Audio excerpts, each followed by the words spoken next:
good evening, good morning, or good afternoon. Obviously, I said that in the wrong order, but no matter. Welcome once again to the Three Wise Potatoes podcast. We have again with us Prashant and Mr. Dean. How are both of you doing? Good, and you? Good. Oh, all good on my side. Always trying to be better, trying to improve. That's how we go about doing things this side. So, I mean, it's been a while as well since our last cast, I suppose. What's been happening since then? Good.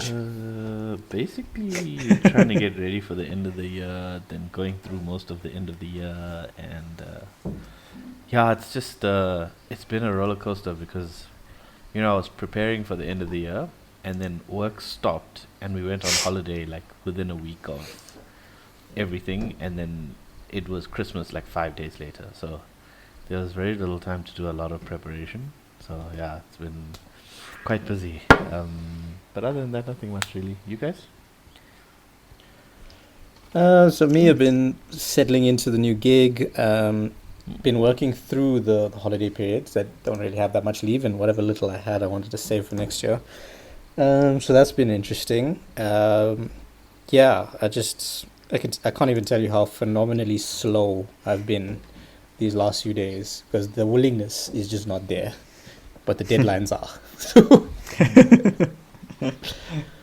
Are you still working? Oh man, I can imagine. Yeah, but I mean, I work today. Like we've been having like status calls and stuff in the morning, and it's been just a difficult thing getting up in time for the call. I mean, status call's 8:30, so I've been waking up at like 20 past, and then making my way to the laptop in a half-dazed dwell, jumping on the call. Oh my goodness. And then carrying on from there. Yeah.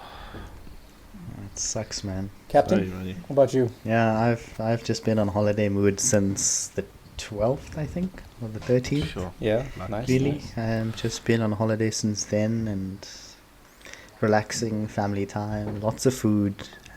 Very good, very good. Yeah, the Christmas food, and etc. etc. So it's been good. It's been good. Yeah, looking forward to the final few days of 2024, and then on to 2025, I guess. So yeah, all good. I feel like it went really quick, eh? It has actually. Well, how time goes by. You feel like it's been really It's quick, weird. but if I look back at this year, there were some long months, and Yeah, you well, forget got about married it. this year. No, but you forget about it. Yeah, it's true as well. You Yeah. do. The thing is, it feels long in those months, but Mm. looking back at it now, we got to December, I feel, quicker than we did for a lot of years. Mm. I only always say this in December, like, oh, it went quickly, but like this year, it feels like Mm. it went a little quicker than normal. Yeah. It's funny how sometimes you also expect different outcomes during the year as well. Oh, don't I know it? That Yeah. don't usually occur. It's sad, but true.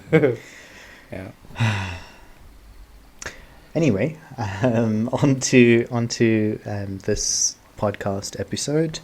We usually do a year-end review, but I actually wanted to do a year-end review differently this time around, where it's more focused on mindset and trying to reframe and refocus what you'd want your next year to be like, based on what you've seen over the past year, if that makes sense. Yep.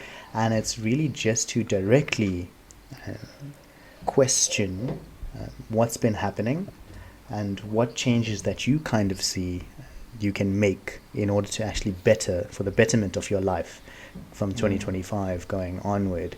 And I suppose, listeners, if you to take down all the questions and answer them for yourselves as well in a really honest way, I'm sure you'll gain value from then choosing any one of the things that you've found once you've answered the questions, and work on that one thing. Your life will probably be better for it in that 2025 and coming years as well. So just an exercise for you, whomever may be listening, to do on your own as well. So there are 15 questions, and you can answer simply and you can answer in extended format, so that's entirely up to you as well.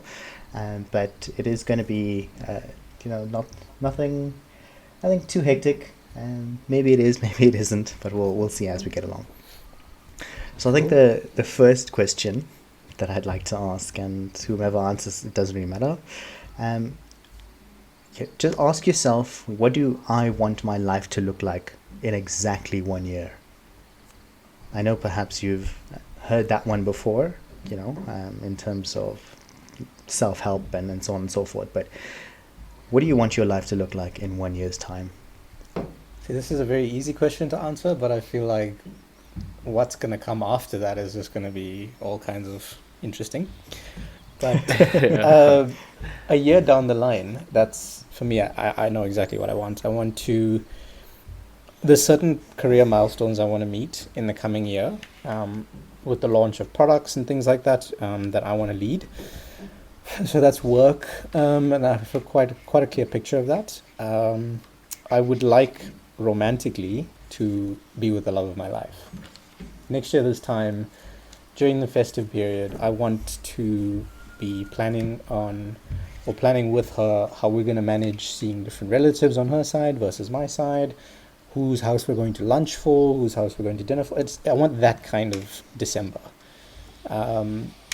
Physically, I would like to get into better shape. At the shape I'm in at the moment is a potato, as I said earlier, largely due to the Christmas festivities and the unholy amount of turkey, gammon, and stuffing I ate, and now I look like stuffing.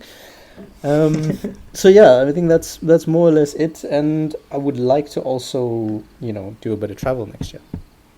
So yeah, that's me. That's a busy Okay, year. yes, that's a fair amount of Hmm. I think activities for the coming year. Yeah, I'm gonna be a busy as boy. well. At least you have like goals and plans, right? Yes, but it's all good and well. Having them, making them come true is another thing. Yeah. I mean, Yeah, if you don't have any plans, then you get nowhere, right? Amen to that. Very true. Very true. Mm. Yeah, I suppose as well though. There's something that Gary Vee says Mhm.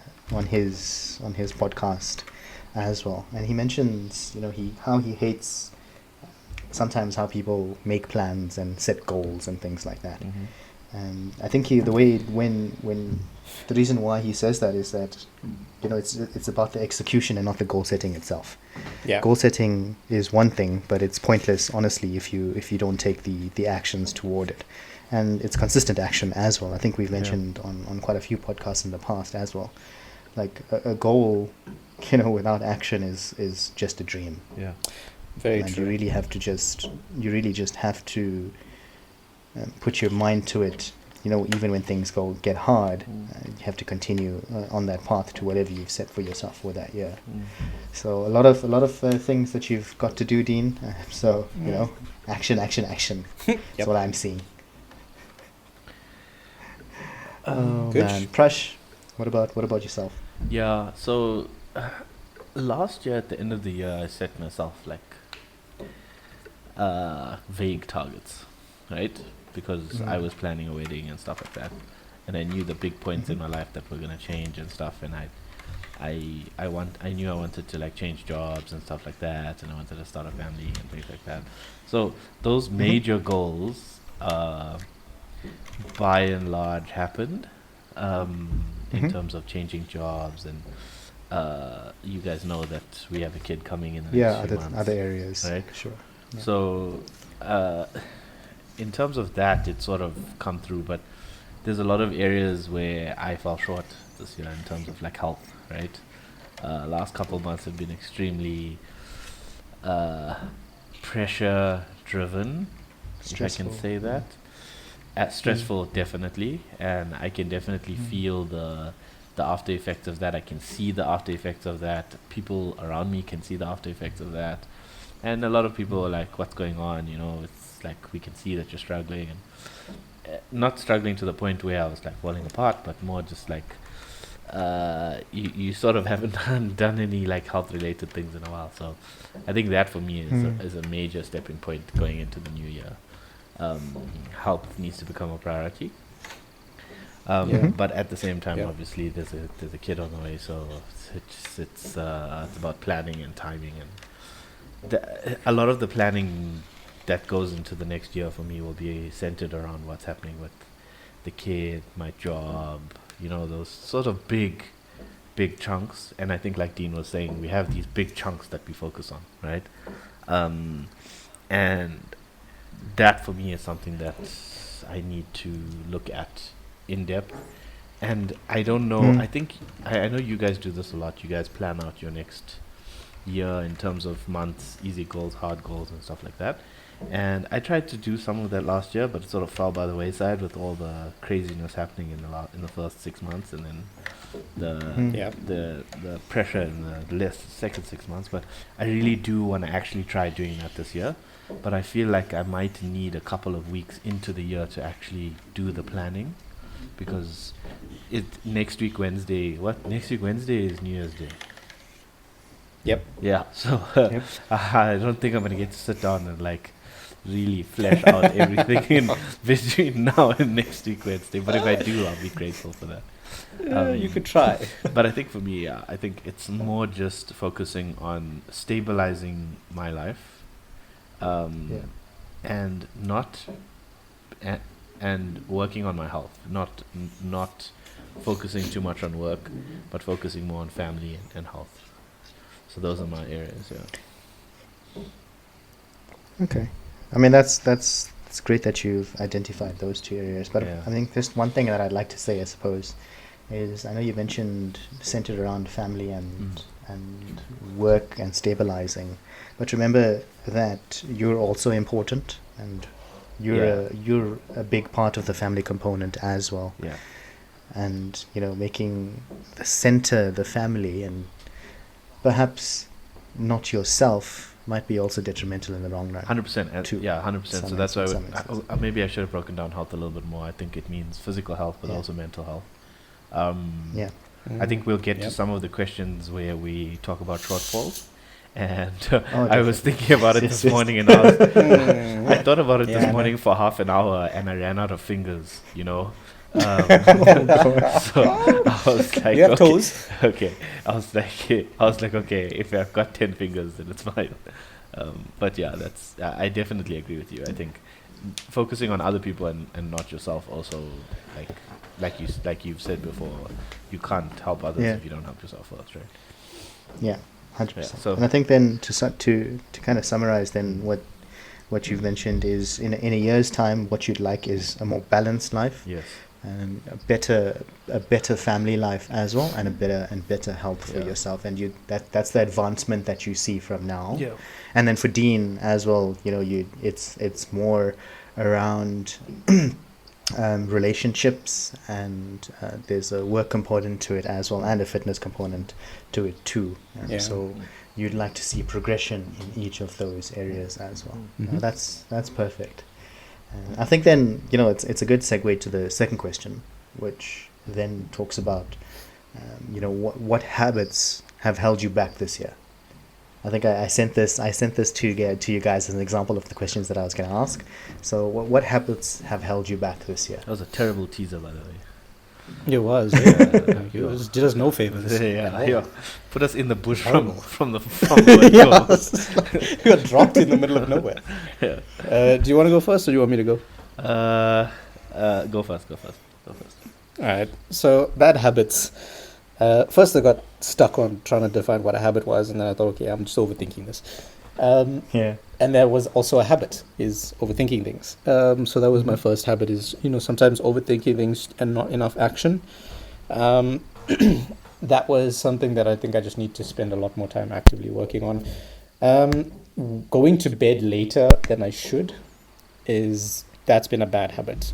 It's not like been a consistent thing throughout the year. It's just happened at spells where and then that kind of leads into the overthinking, because I would start pacing and overthinking, and then all of a sudden it's 1 o'clock in the morning and I've got to be up at 6, and Okay. my brain hasn't slowed down enough to go to sleep at 1. So I've got to slow that thing down enough, and then it's like 2 o'clock, and then I'm waking up in 4 hours and I'm having a miserable time in the morning. So that's been a bad habit that I've had on and off throughout the year. Skipping meal preps on Sundays, that is a lifesaver when you do it, not just because it adds a level of convenience to your life, for those few days where you have the meals prepped. It saves you money, but you also have control of your diet. You manage your your nutrients and your fiber intake and your protein intake and all those good things, and you're not at the mercy of whatever's available in Woolworths, Yeah. during lunchtime. Yeah. So not doing that can cause problems because, yeah, the health didn't necessarily health, and it was a little bit more expensive, and it was just poor planning is a problem there. Um, Getting to the end of the day and not practicing the 5 minute rule at gym. So the 5 minute rule is on the days you really don't feel like going to gym, just get in, change, and do 5 minutes of your workout. And without fail, it always leads you to completing your workout, right? But your brain only thinks there's only 5 minutes of work, so you end up getting there. The problem is that this year, I just didn't make it to the parking lot. And I never made it to start my 5 minutes, and I missed out on a lot of gym days. There were some months where I did really, really well. I hit 5 days a week. I was, but then there were other months where it was like once every 2 weeks would have been an achievement. So, yeah, I'd say that's kind of a lot of it was that. It's just the habits of, going to bed too late, overthinking, not preparing for the week adequately, bailing on my training, which that's just, poor on my side. So those are my bad habits. Crash? Okay. So I think one of my bad habits that I thought about, one of the main ones, was not making time for a lot of people. Obviously, it was a busy year and a stressful year, but I think making time for people around me is important. And I think that was a bad habit I sort of fell into. And there's a lot of excuses as to why I didn't do it or whatever it is. But I think it's more just a thing of, you get so inundated with stuff that it eludes you, right? I think that for me was one really bad habit. The other one was, I think similar to Dean on the health side, is I didn't train at all, to be honest with you, for most of the year. I think after the wedding, when our honeymoon came back, I started training for a little while, then it fell by the wayside because work was getting insane, and I was working like 16-hour days for like 3 weeks on end, and it got too far too quickly, Yeah. But I think the habit that caused this problem is the bad habit that caused these problems is to not, like you're saying, put yourself first. And that's the habit I think I fell down on most.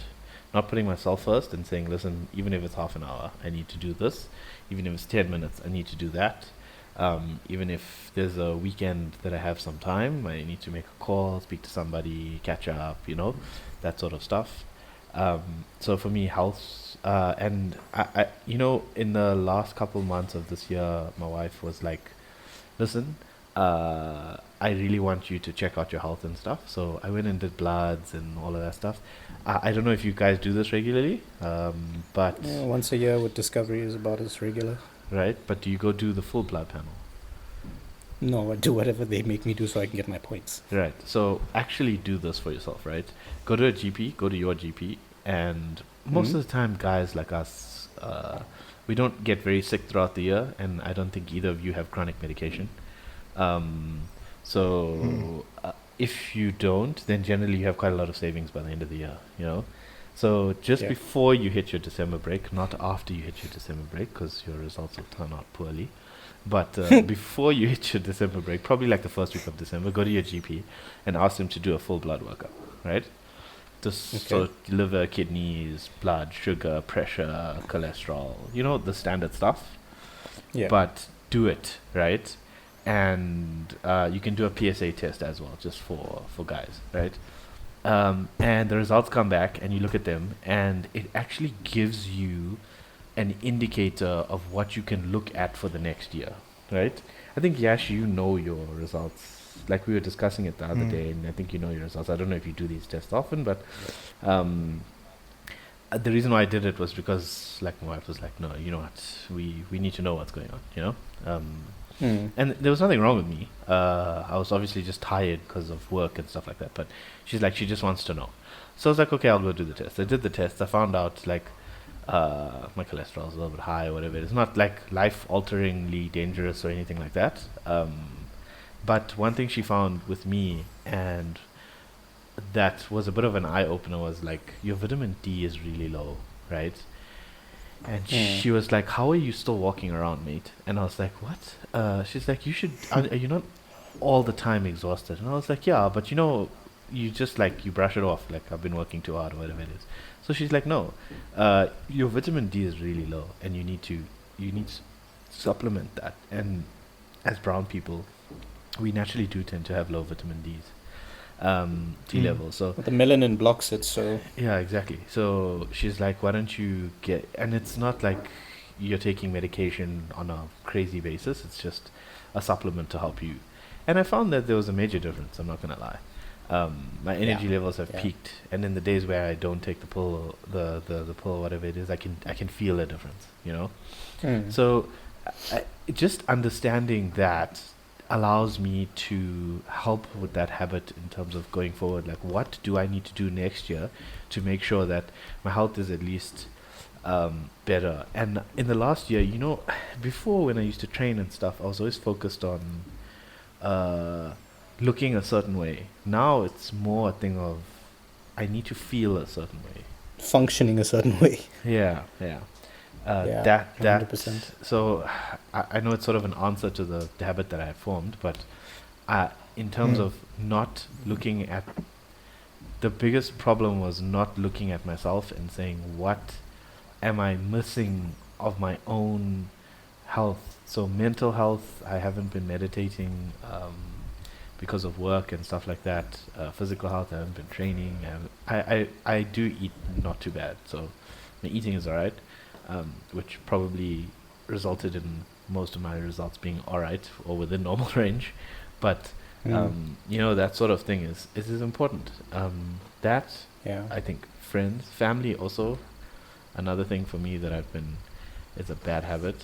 And I noticed that I've got this really bad habit of, like, while I'm doing work, I need to be distracted while I'm working. And Background noise. I've never been able to control that. So I think I want to look into that habit and see why mentally I can't just sit in silence and do work. I don't know if it's a mental thing, but I feel like it's a bad habit. And that's something that could be a symptom of ADHD. It could be.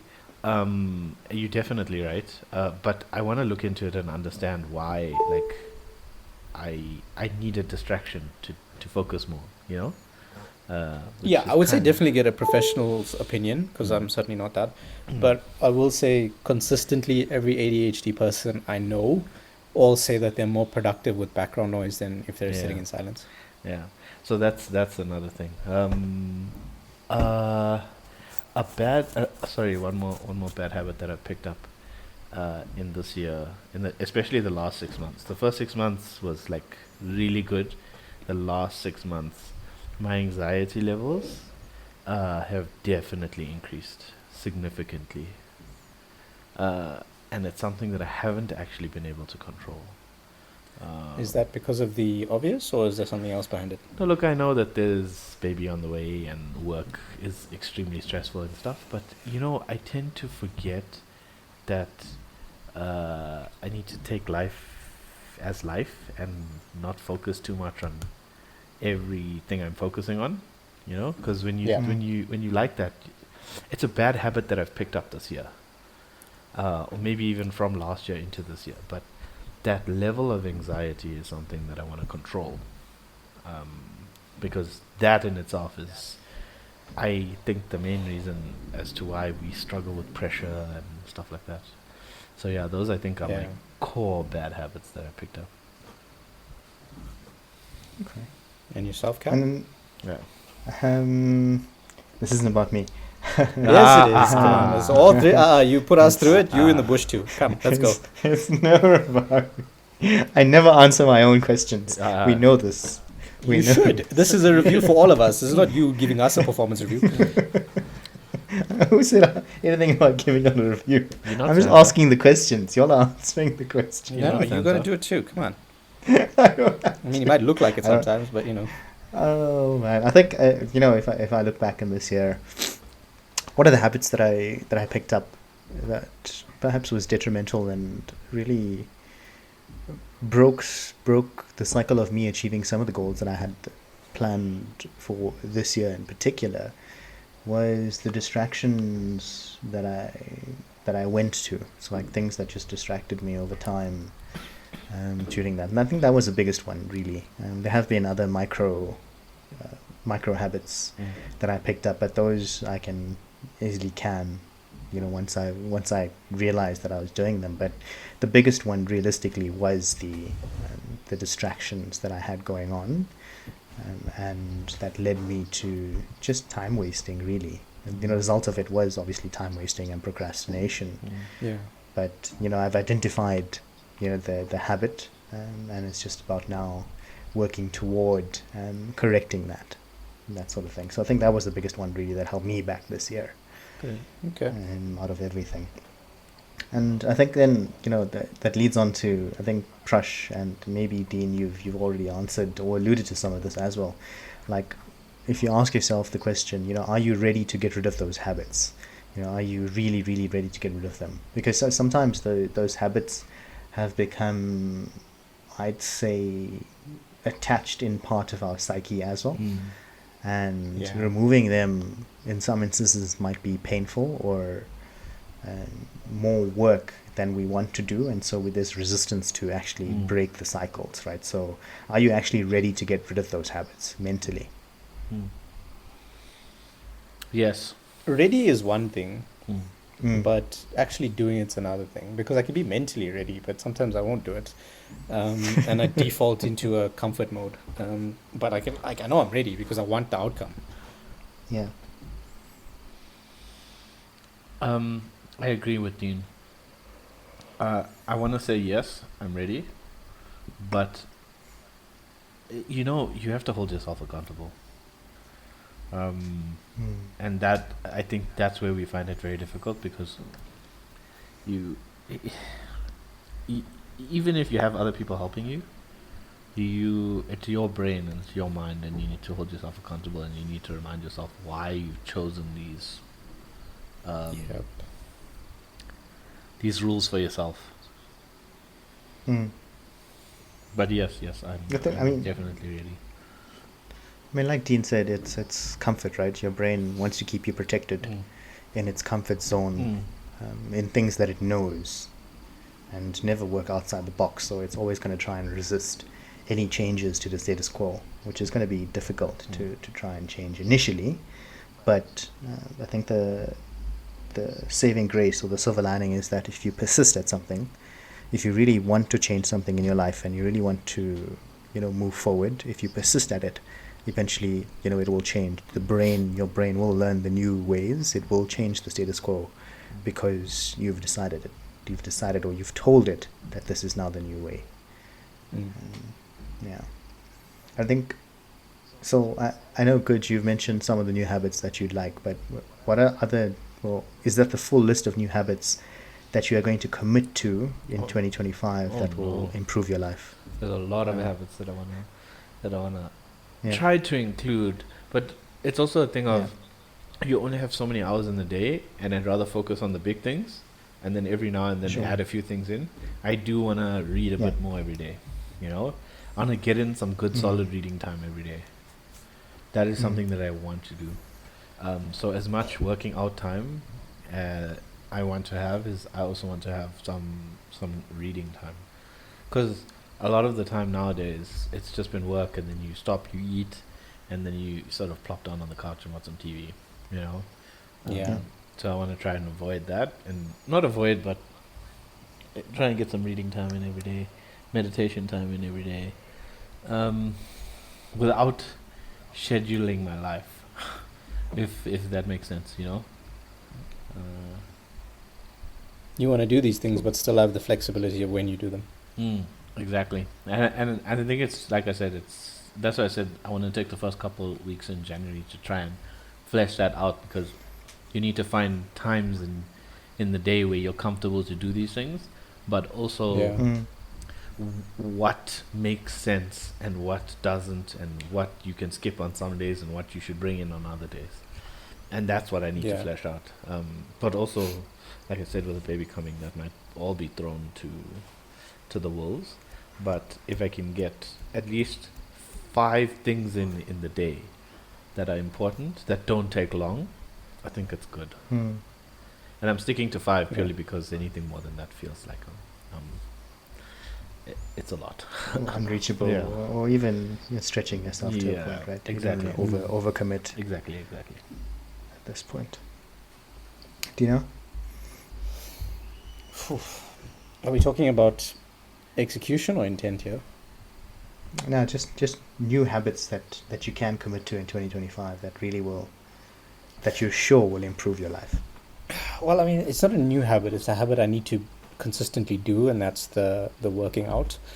Yeah. Similarly, meal prepping and controlling my diet and my intake. And when I say diet, I'm not talking about like calorie counting and stuff like that. I'm talking about balancing out your macro needs and making sure there's like all the good nutrients coming in, right? So I won't necessarily calorie count, but what I will do is make sure that I'm getting adequate protein and fiber in and things like that. So that's something I need to practice more of and definitely get better at, and maybe try and simplify the meals a bit, because sometimes I tend to go a little bit too elaborate, and then that causes other problems. Because then it's too much work to do, and it's like you get there on Sunday and you've had a long week, and it's like, oh, do I really want to make this thing? I know it'll taste nice, but it's so much effort. So yeah, that I think meditation is important. I need to do more of it. Like I've been doing it once a week, and I've managed to consistently do it once a week for most of the year, and I've noticed it's made a huge difference. But I maybe start doing it a bit more, because it does help with the overthinking, because you can stop the machine a lot sooner if you're present and aware of what's going on. So meditation is definitely a habit I want to do more of. Yeah, and I think in terms of habits, I think that's more or less those 3 that I want to take care of, and it's in alignment with the things I want to do anyway. So yeah, I don't think there's a new Yes. one if that's what you're looking for. It's more just No, more I think consistency just in the anything existing that ones. that perhaps is going to have large impacts in your life. And I think something you mentioned quite pertinently as well is that it has to be, any of the new habits or revision of old habits realistically has to be in line with what you would want out of your life as well. If anything that's not in alignment and you're trying to implement in your life, then it's just not going to work out.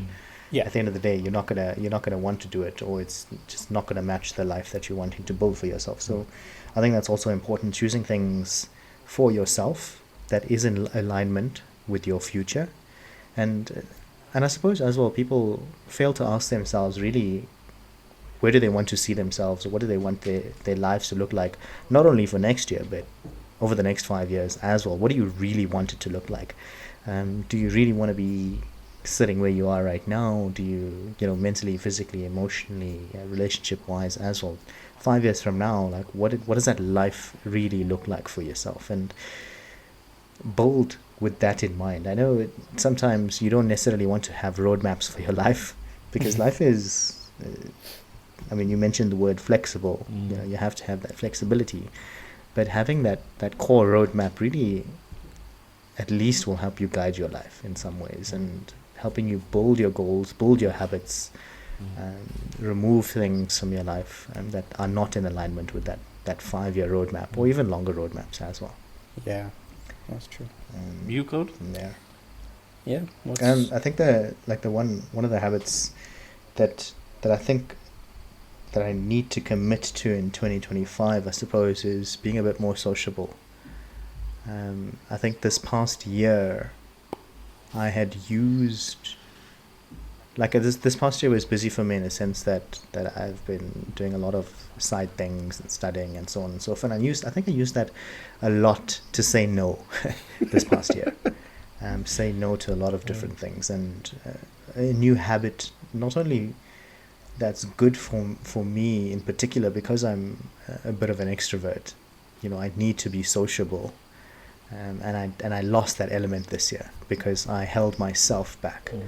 I put myself in a cave this year, in a hermit mode, I suppose, for a number of reasons, which you both know. But I think I need to get that back, and that's the biggest one that I'm going to commit to in 2025, really. that's the habit I need to get into. It's being a bit more sociable, being open to a lot more communication, with a lot of different people. I know, Prash, you mentioned this as well, making time for people too. So the sociable element, that's the one I'm going to commit to in 2025. Nice. I like that. I like that for you. Yeah. So then, in aid of these habits, how can you simplify and improve then your daily routines to really guide the next year? What do you think, if you look at your current routine, if you look at your current way of operating right now, how can you simplify and improve that daily routine? Sure. In my Good, you wanna go? on my side, it needs a major overhaul. To be honest with you, I've been working too hard for too long. Yeah. And that needs an overhaul. I need to reframe my mind to understand that I only get paid for so many hours. Yes, I changed jobs and I wanted to prove myself and stuff like that, but it's also a thing of there's a time for it. And in my view, that time is over. It's more just getting that balance back, and I think that will allow me to do all the rest of the stuff that I want to do. Quite simply, that's the first step that I need to do. Once I overhaul, then I can look at, these are the times that I want to do these certain things, these are the days that I want to do certain things. And then we do that, see what happens. Yeah, I think with most things, then it's that overhaul, right? When you realize the scales have tipped, too far to one side. The only way is to perhaps throw it all away and then throw the scales away even and start again, See, right? Yeah, you know me. I'm more the type of person who loves Yeah. overhauls, right? If it's not working, Yeah. or if it's worked this way Yeah. for a certain time, it's because of some reason. Now I'm going to take that, burn it, and then start again, you know? But I find that in this case, it makes sense for me. Doesn't maybe not Yeah. maybe a lot of people can tweak and make it better, rather than overhauling. But I like overhauling because I like fresh start. Yeah. Nice. On my side, I think I don't know. I could rework some of these processes, right, and make them easier. I know I could, but I don't know if that necessarily change things. I think it's more a case of I need to not be so quick to make an excuse, and I need to not be so quick to accept less. That's been my thing, because, like they say, like any goal you want to achieve, the building of that goal is not achieved on the days where you feel motivated. It's built on the days where you feel horrendous and you still find a way to do it. And I've seen that with myself in the past as well. Like the times when I've achieved significant things, it's when I pushed through the days where all I wanted to do was crawl into my bed and sleep. But I found my way to the gym, or I got off the couch at 3 o'clock in the afternoon on a Sunday and I prepped my food. It's finding the will to do stuff, not making any excuses, not accepting less for yourself. And like there was something I saw, it was on TikTok. There was someone talking about this, and they said the reason you are so willing to accept less for yourself is because you don't have enough self-love. And if you loved yourself appropriately and enough, you wouldn't accept less, because the way you treat yourself is how much you love yourself.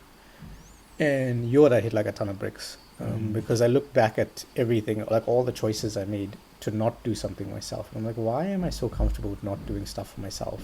Because I wouldn't have done, like if a family member needed something, I could be half dead or dying. I'd still find a way to be there and do what they need. But when it comes to myself, I'm perfectly willing to accept less, and that's an issue, and I have to work on that. Yeah.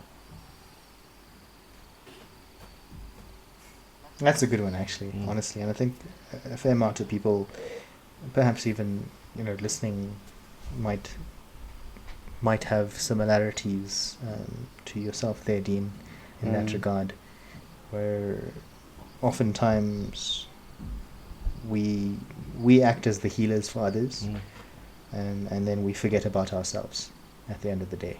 Yeah.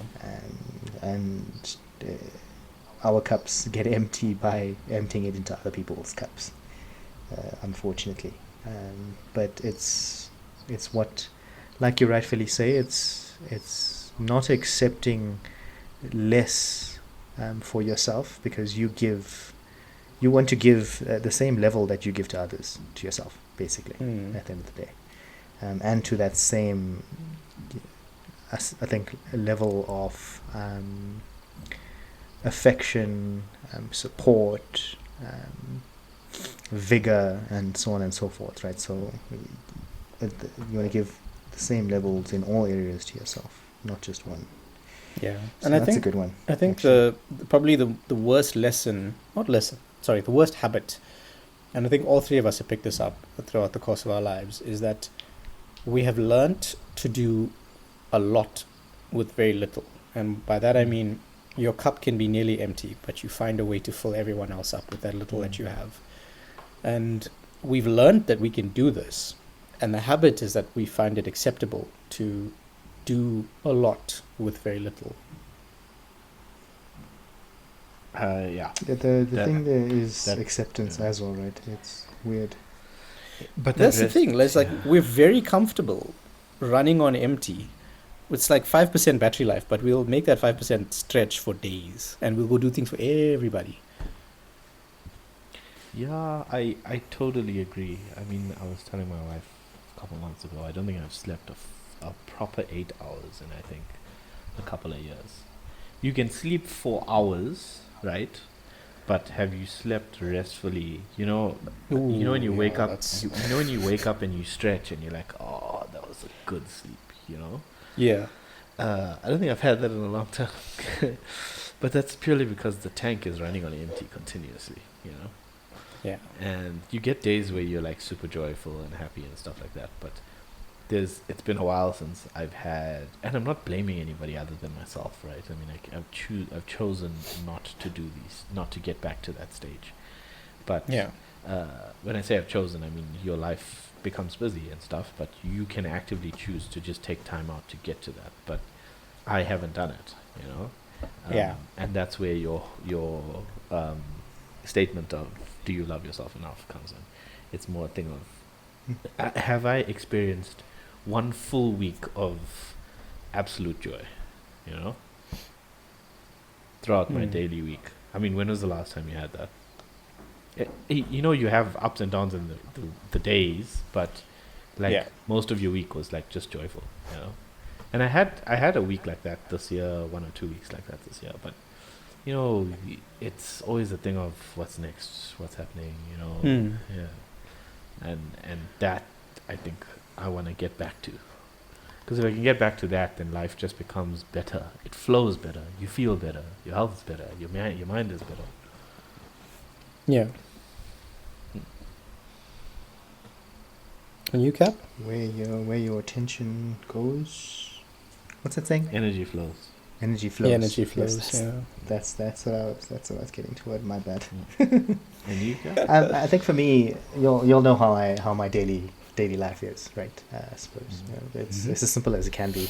I prioritize one area over many others in this regard. So for me, simplification, I think, is that it's at its simplest form right now, where I have the freedoms in my daily routine to Yeah. do whatever the hell I want to do with it. And I'm not gonna continue further, because there's a question here later that I'm gonna answer with what I would like to say next. But I'm gonna stop there and say, you know, it is at its simplest form now because I've built it this way. I've managed to build it this way. Yeah. But I'm gonna disrupt that next year again. I'm gonna throw myself completely out there anyway and again. So then I'll have to rebuild and re-simplify it anyway. But I can say it's at its simplest form right now in my daily routine. So you're gonna add layers. Yeah. But He's gonna put maybe himself in even the bush. I'm gonna do a major upheaval. Okay. Probably in January. Interesting. So, yeah, I'll tell you more about that. January is next week. You know that, right? Yeah. I know it is. But yeah, that's the plan. Okay, so we've dealt with habits, we've dealt with routines, we've dealt with some time. and we've dealt with what you've want to change in terms of those habits in 2025 that are going to better your life from then onward. What is that now, specifically speaking about skill sets, what is that one skill you'd like to master in 2025? Ooh. I have one, but I don't want to say it. I want to keep it private. Okay. I know. There's some things you're doing, Dean, but yeah, we'll keep that private. Yeah. Okay, Kuch, over to you. Oh, okay. I haven't told anyone. Eh? He just knows I'm working on something. He doesn't know what I'm working on. I could be building a spaceship for all he is concerned. I can guess, Dean. There's a specific purpose for it, so I'm pretty sure. I doubt you could. My first guess would be right. I'm pretty sure. Take a guess. I'll tell you if you're right or not. No, I won't tell you. I won't guess online. No, I'll you guess, can. I don't have Sunday. a problem with it. I don't have a problem. I'll guess on Sunday. When I see you. So wait, the question was, what is the one skill set that you? What is the one improve skill you'd on? like to master in 2025? Yeah. There's a few actually. Yeah. I want to master time management. But God, that would be a very good one for me to add. in saying that, I know that with a baby coming, that's not Wishful an option. thinking. That's gonna help. That's gonna help. Actually, time management's gonna help. But You know. when I say Every time, parent okay, I've okay. spoken to says it doesn't work. I know that, right? But I'm not saying, and this is why I want to add a caveat to it. I don't want to master time management from the point of, this is the hour in the day where I do this. I want to Sure. want to know that I've got 30 minutes to do something, right? And Yeah. I want to try and fit it in that 30 minutes. If I go over, I'll go over. But if I've got 30 minutes to do something, I want to do that in that 30 minutes. You know? Okay. So it's more about not dilly-dallying. It's time boxing. Yeah. Like you have a box of time, Yeah, you have sure. to achieve it in Yeah. that. And if I don't achieve it, then I can cut bait. But you know, because this is the one thing. The one thing that I've done this year is I'm gonna do this, right, and then 3 weeks go by and you haven't done it. So in the last couple of weeks, if I had something to do, I just went and did it. You know, and you finish it so quickly because you've thought about it for so long and you end up doing it really fast, right? Because you've thought about which ways it could go wrong or whatever it is. Yeah. So that I think is one thing that I really wanna. If I can not master, but improve on time management, then I'll be able to improve on all the things that I want to do. You know, I think that's like the overall umbrella. So if there was one thing, like you asked, that I want to do, that's the one. I think for that one, if I can suggest something very quickly, Yeah. go check out Alex Homorzi's 5-minute masterclass on Alex? Alex Homorzi. Homozy. Masterclass on. I'll send it to you. Send it to me, please. Yeah, just on this whole time management thing and how you can achieve things, results within short spaces of time. Is it a video? Yeah, Okay, Yeah. cool. it's like short, dude. He keeps his advice very, very short, Oh, that's- very to the point. Okay, cool. No dilly dallying. Send it to me. Yeah. Wow, Yeah. that's the essence of what I'm trying to do, right? yeah, you're trying to fill the time with as much as possible, but with maximum outputs. Exactly. Exactly. You know, that's pretty much it. I think for myself is more an amplification of a skill that I already have, but I want to further it in 2025. Like I've always had the ability to help others, and always had the ability to have this sort of healer energy toward others, but I want to amplify that now in 2025. I want to take that further. So that's this thing that I'd really like to master in 2025. Cool. And I'm on that pathway right now. That I put myself down from November. So in 2025, it's gonna be a bit more prominent for me, and you'll see some of that as well. Okay, good. But yeah, Can't that's wait. what I want to do. Yeah, I'm come heal looking me, forward excited. We can start Sunday. Yeah, sure. Yeah, but that's for me, really. Cool. Yeah. We're halfway down, guys. So you know. Oh my god. No. Only halfway? We're on question 7. We're at question 7. This is question 7. What lessons did you learn this year? A lot. I learned a lot. I learned a lot about myself, but I Yeah. also learned a lot about uh, um, my limiting beliefs in the last couple months or so as well. And I learned that some limiting beliefs you forget about and they come back. Um, that is a lesson that I think for me was something that I was like, yo, it, even though I thought I've worked on it, it's still there in some Mm. form, you know? Um, and that's something that I learned about myself was like, okay, I need to just keep this in my mind and understand that the reasons why I do certain things is because of the way I used, the way things were brought onto me, put onto me, stuff like that. Yeah. And the lesson in that is that you need to keep looking at why you're reacting the way you react in certain situations. Mm. Yeah. I suppose as well, like, like you say, it comes back sometimes because Yeah. with everything, if you don't practice it consistently and continuously, Mm. it does come back to sort of bite you. But not in a big way, because Yeah. obviously it's to a lesser impact, Yeah. right? You can pick it up You've quickly. had limiting beliefs in the You can past, pick it up quickly. 100%. And once you're conscious of the fact, then it can be sort of dealt with, quote unquote. Yeah. This time, right? So it just also lends to the fact that over time you do need to revisit areas, Yes. and see how you can now then, and maybe even see if they need to be improved again, that sort of thing. So For sure. don't ever think that, hey, I've healed this childhood wound, Yeah.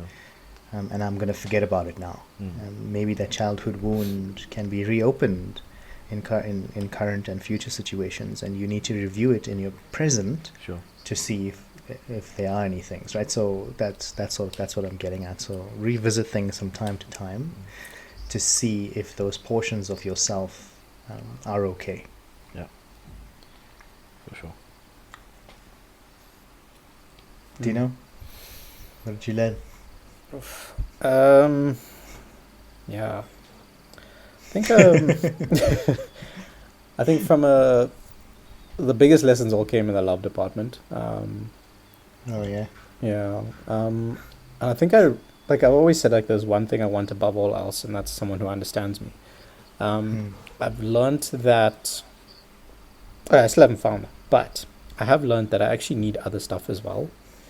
I learned that I need a partner that's going to get me out of the house, because left to my own devices, I'll just be a houseplant for a lot of it. I need someone who assists with communication, in the sense that, generally someone who's a bit more talkative helps, because then there's already dialogue. It's easy to segue into, various things. Someone with a big enough personality to, bounce off mine would be nice as well. Various other things. But, like, I think understanding, a few more things that I actually do need in a partner was important.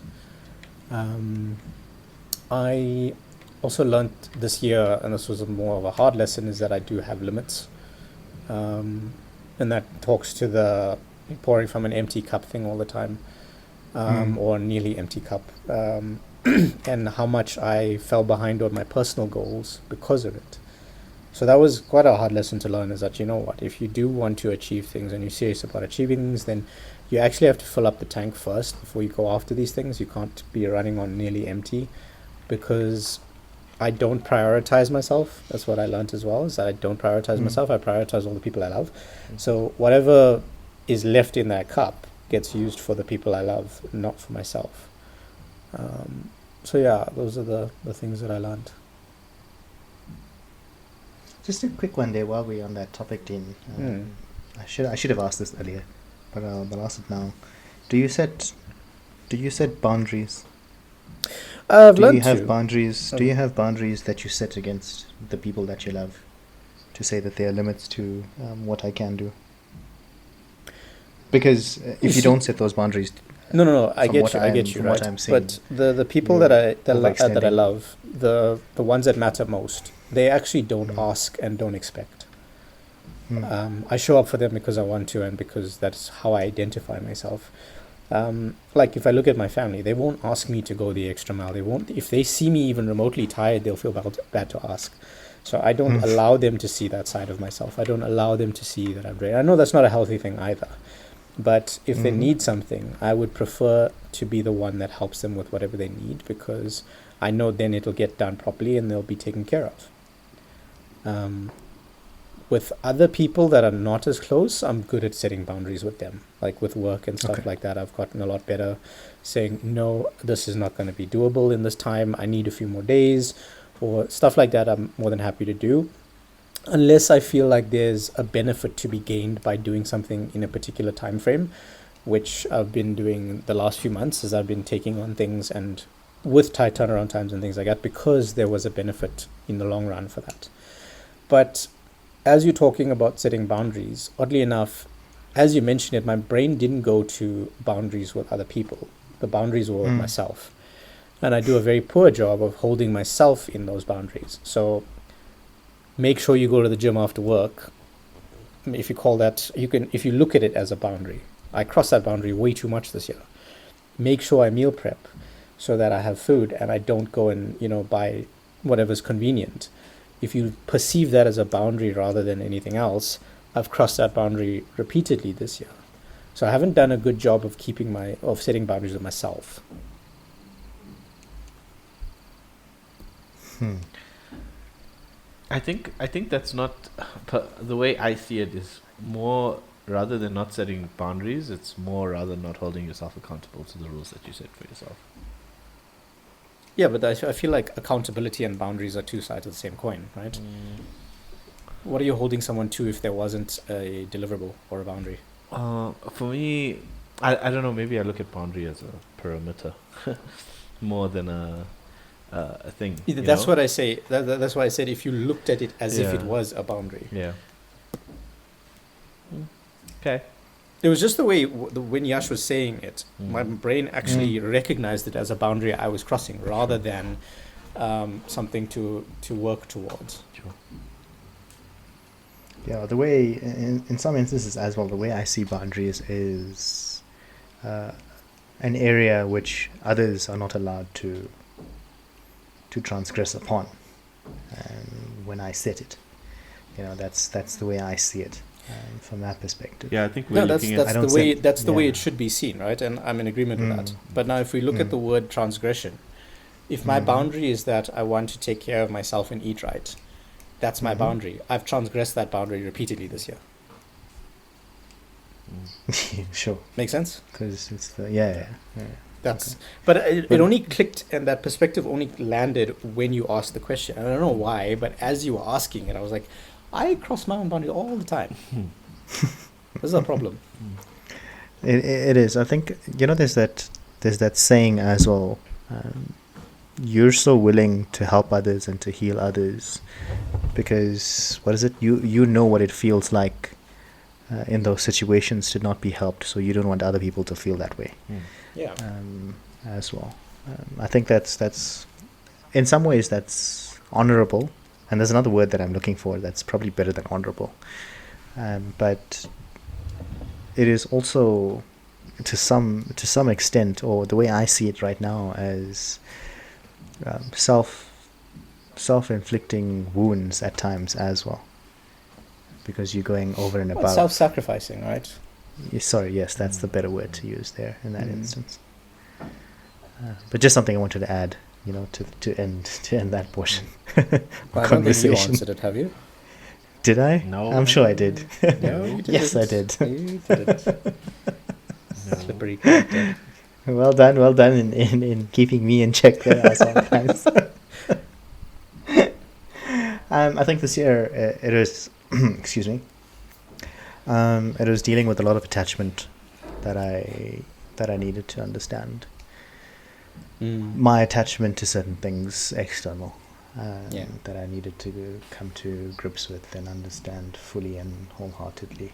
So the lesson for me this year was realistically understanding how I attach to things, why I attached them, why I gave them meaning, Yeah. why I gave them such large hold over me.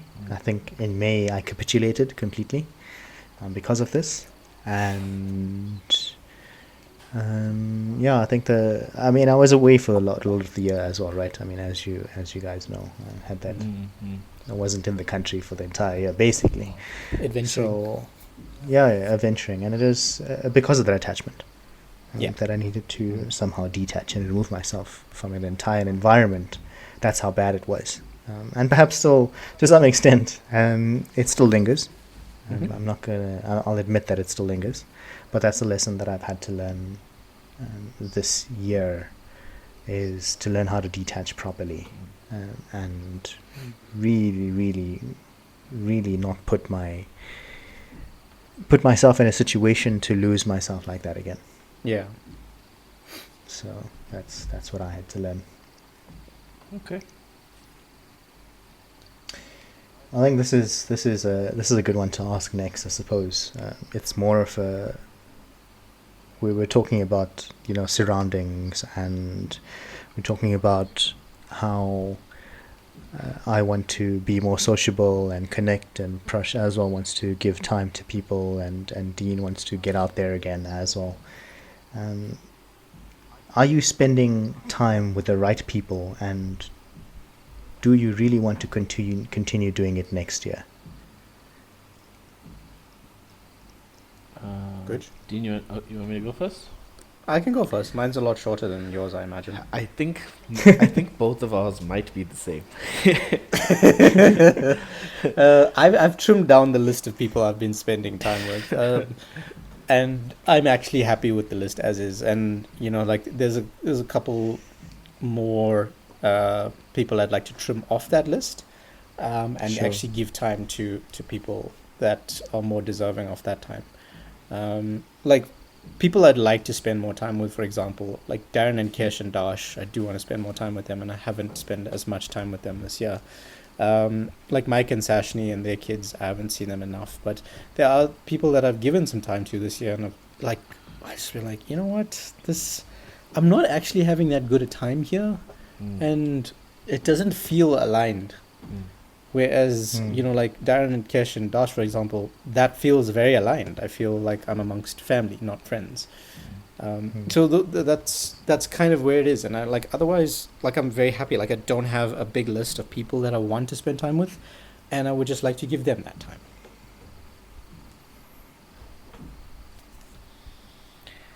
Good. My answer is almost exactly the same as yours, right?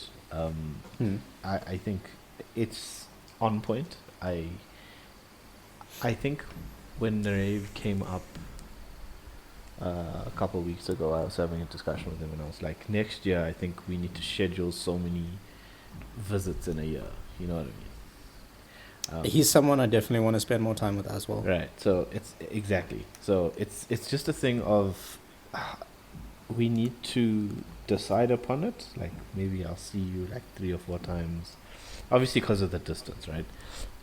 Yeah. With people with less distance, I need to, and I've been very bad with this. I think if there's a bad habit that I've had, not this year, but like the last 10 years, it's keeping in contact with people. And I'm really bad at it. So I think that is, if I fixed that, right, this next year, I'd be happy.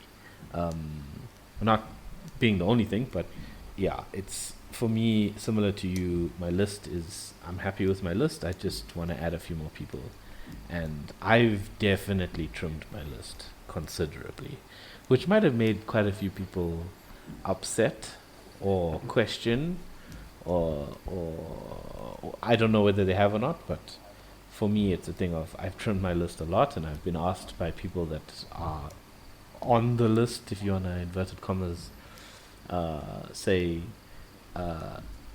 where's this person, where's that person? I've been like, my guy, there's only so much time, right? And yeah, I've trimmed my list a lot, and I think I just want to add a few more people onto this list that I know I've been not spending time with, and then I'm happy. Yeah. Hmm. And you, Cap? I think the people that we sort of spend our time with the most, um,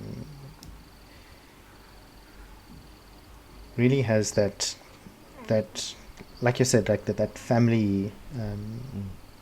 feeling that we get when we're with them. I think that's what we've largely been missing, as well. Remember, long ago, we've had that friend group that was really major, and I suppose close in some ways. I'm not going to say close in terms of emotional bond, but close in some bond,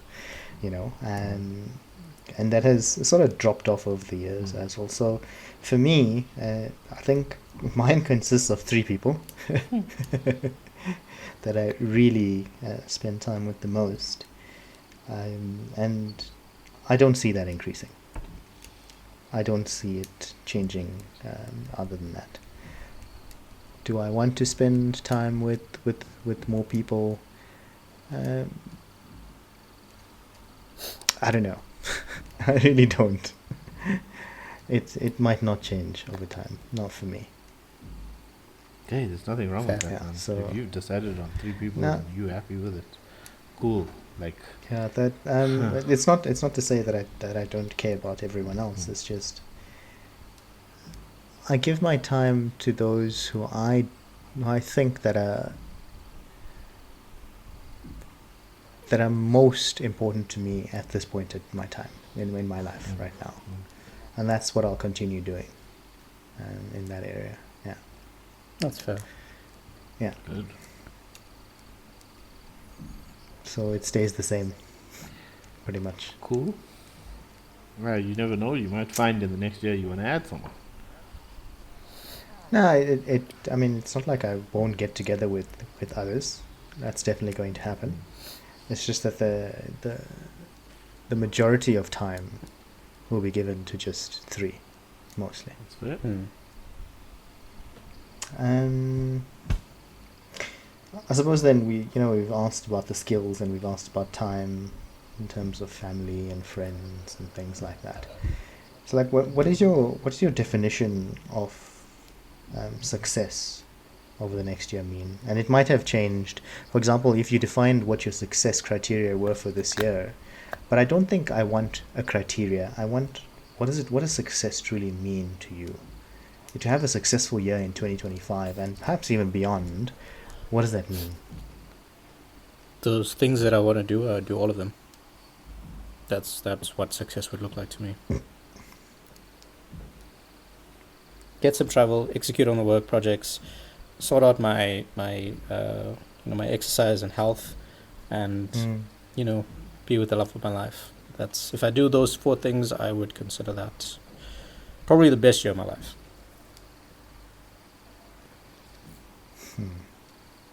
And would you then say then that it's black and white? If you had 4 out of 5, would that still not be a successful year for you? I don't think I have 5, No, I'm just saying. but if I got like 3 out of 4, And does it matter which 3 out of 4? By the way, definitely. I think it might matters. matter. I think it matters. It I always think I definitely think there's a matters. number Like, one. Yeah. I think there's a number one on that list. like if that has to hit. if I'm with the love of my life next year this time, right, it would probably still be the happiest year of my life. So And there will be areas that of my life that are not as successful. Like if I don't do the work things and I still look like a potato, and like I would say, okay, cool, I failed in these areas. Is it going to make me wildly upset? No, I'll just try again next year. If I did all 4, then I would say yes, that would be success. But if I did one out of the 4, I would say that is happiness, elation, joy, all those good things. If I did the other 3 and not the 1, I would consider it successful-ish, but probably not as happy. Code, I think you asked him the right question. Because you just found his measure of success for next year. Well, no, I didn't say it of was course. success. That was my measure of happiness. Is the 1 out of the 4. Right. Success is all 4. And if I get 3 out of the 4, but not the love out of, not the one that's not there is the love one, then I would say that's largely successful, but I won't be happy. Okay. Like I can achieve those 3 things, which are big things, Yeah. but I won't be happy, you know? I suppose if when I look at the definition of what success means to me, and I don't define it. Sometimes, like when I do goal setting at the start of the year, which might change for me because I might not set goals in 2025. By the way, What? No goals, just vibes. Because when I set some goals, they just don't work out. So whatever, man. I'm Listeners over at home, don't go with vibes. Just that was a terrible advice. That was Okay. a joke. Before you say the next statement, how atypical are you? Sure. Not at all, actually. Oh no, I'm sometimes atypical, in a sense. So you're not don't go- massively atypical. If No, okay. no, no. So Sorry, can we just define what atypical is for the idiot on the call? it's someone that needs to know the outcome and needs to know the situation and needs to not control everything but needs to have a firm measure of how the outcome is going to turn out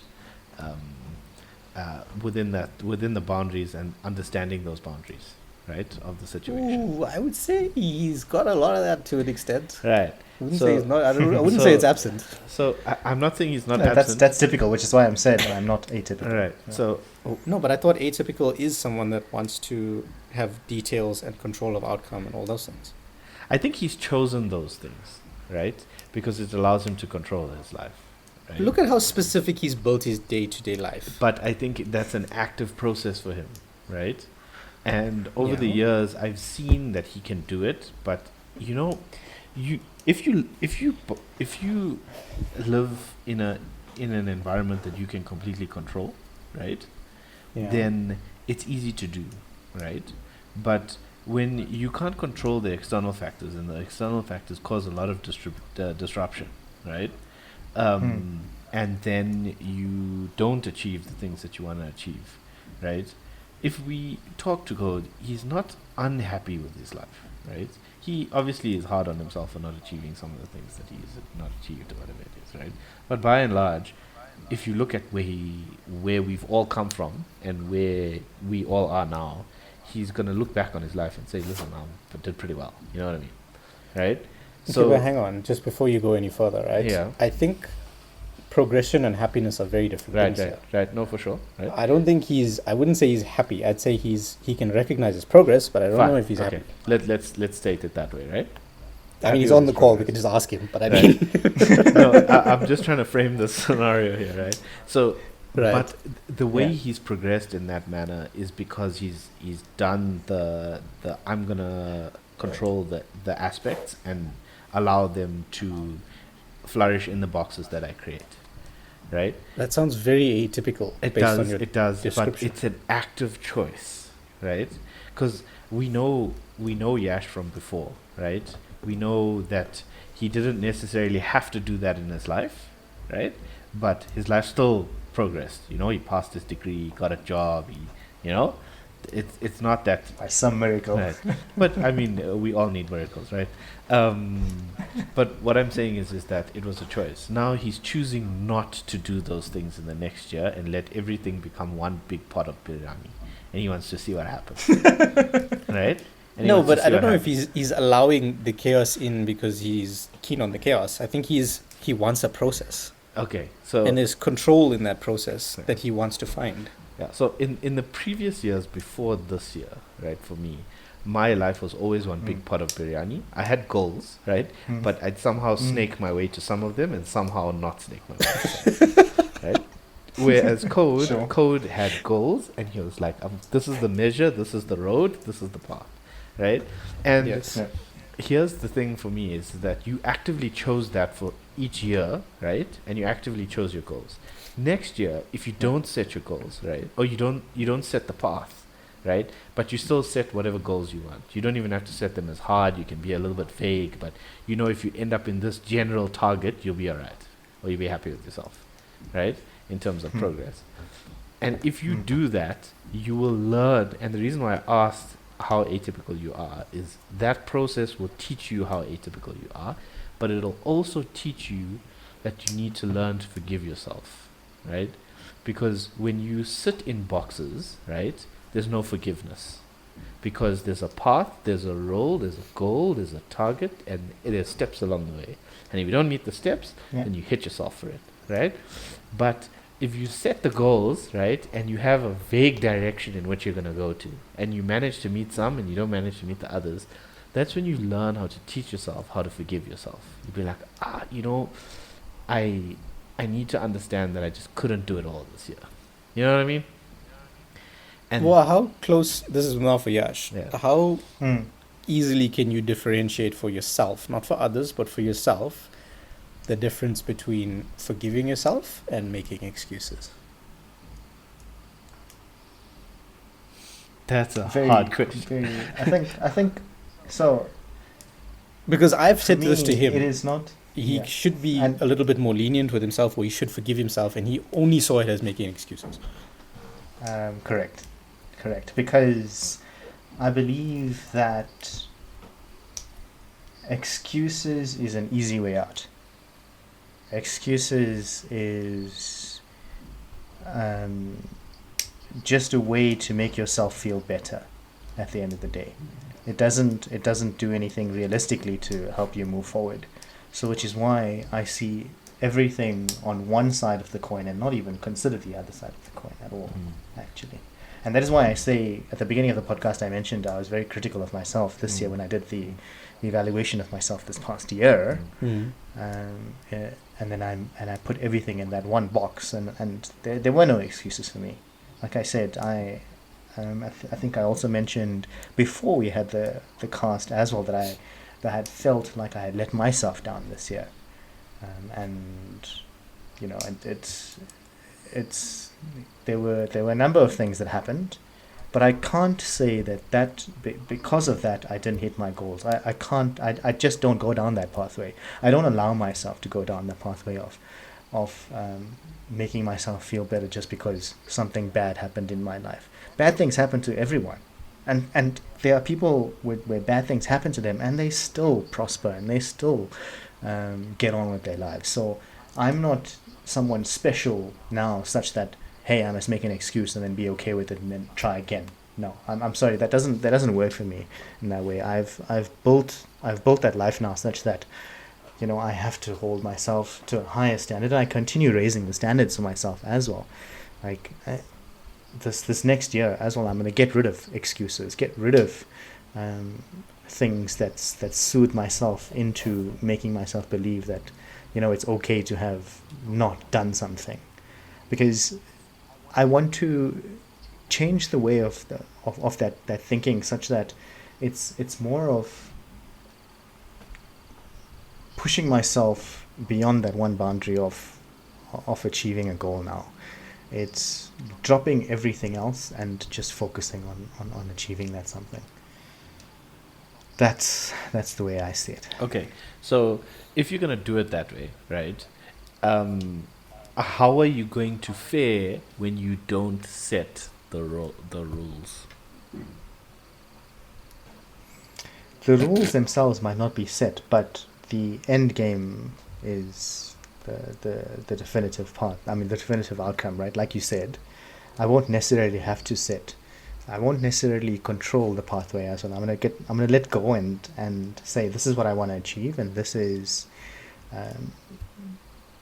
I'm going to try different things to get to that point. Okay. So I'm not going to just try one thing. I'm just going to try multiple things to get to that point. So if you look at, when you look at those puzzle mazes, Yeah. and you have the start and you have the finish, and obviously there's different pathways you can take, and there's one correct path at the end of the day that gets you to that point. And that's how I see it. Okay. I'm going to allow myself the opportunity to go through each one of those pathways and the one that gets me to that point, this thing. So I'm not going to control to the point of, like you correctly pointed out before, that I had set the pathways up for myself to meet that goal at the end of the day.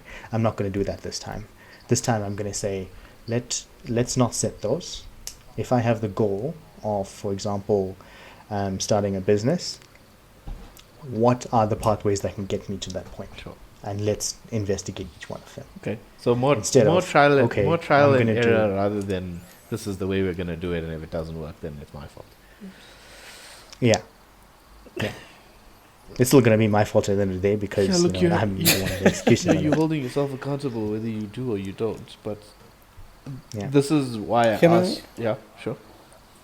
No, I was going to say, just on the topic of holding yourself accountable versus realistically looking at what you have control over, and now you're allowing the pathways to come in, right?